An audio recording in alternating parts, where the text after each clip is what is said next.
Look up Hygge on Instagram and you'll find 1.7 million posts on woolly socks and hot chocolate. Pinterest experienced a 285% spike on Hygge pins, and last year it was shortlisted as the Oxford Dictionary Word of the Year. What was once a Danish custom is now big in the US.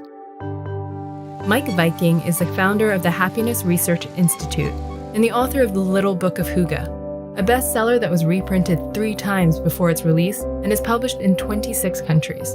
All right, Mike, tell me, what is Hygge?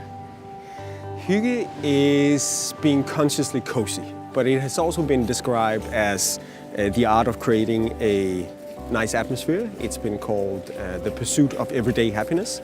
It's also been called socializing for introverts. Okay. But it's about being together with the people you love. It's about relaxation. It's about indulgence. It's about good food. It's about gratitude. It's about equality. All those things mixed together is Hygge. Would you characterize Hygge as a lifestyle trend or a self-help? Actually, neither. I mean, to us Danes, Hygge is part of our culture. It's part of our national DNA.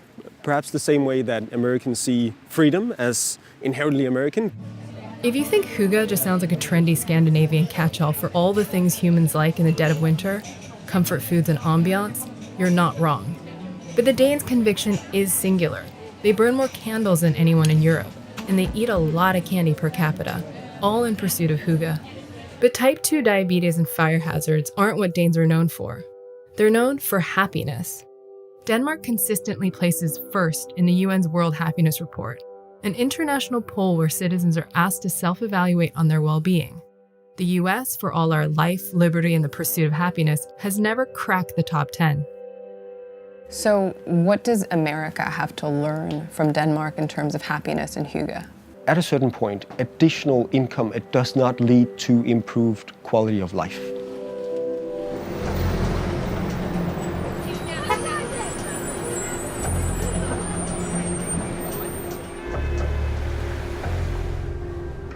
Hygge's been huge all over Europe for a while, but it's zeitgeisting nicely stateside. With the help of Danish transplants like Klaus Meyer, a chef and restaurateur, Hygge is finding its place in America. Meyer has been living in the US for a year and a half and has Hygge over dinner every night with his wife Christina, an interior designer, and their daughters. So what about this is Hygge versus just like any other family just eating a meal? We actually have made an active decision not to be on the phone, that we are together, and that everybody's included in the conversation. And I've been to other families where they just don't even eat together, but maybe the parents are doing something else, where they're like on their phones or computers, and they don't really talk to each other. And I can really feel the difference in the atmosphere. While Meyer does impart some Danish culture to his staff, offering paid maternity and paternity leave, he doesn't think Denmark runs a monopoly on Hygge.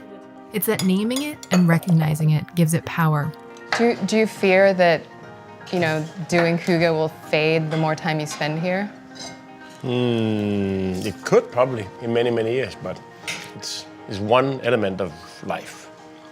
And I truly believe that many people find that moment, they call it something else.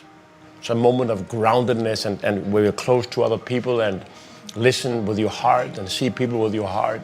And even though we're more conscious about it, I can't imagine that it doesn't exist somewhere else.